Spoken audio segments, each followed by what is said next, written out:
Bonjour, vous êtes en charge de planifier la réponse à la crise dans votre établissement?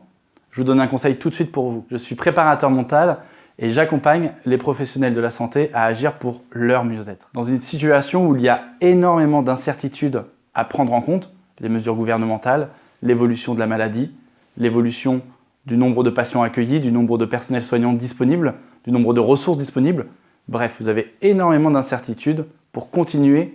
à organiser les soins de votre établissement. Le conseil que je souhaite vous partager aujourd'hui,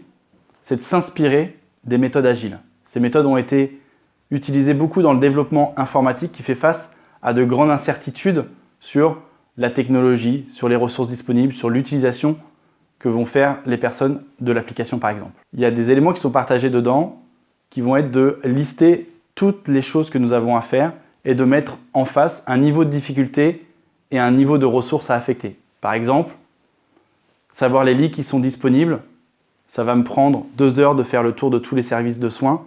et c'est le travail d'une personne qui va pouvoir faire ça pendant 2 heures. Donc de lister toutes ces choses-là et ensuite de réunir vos équipes et de se dire qui prend en charge quoi, quel jour, comment et de définir ça à la semaine uniquement. Une fois que vous avez fait ça à la semaine, tous les matins, vous allez vous réunir en visio ou par téléphone pour dire qu'est-ce que j'ai pu mettre en place hier,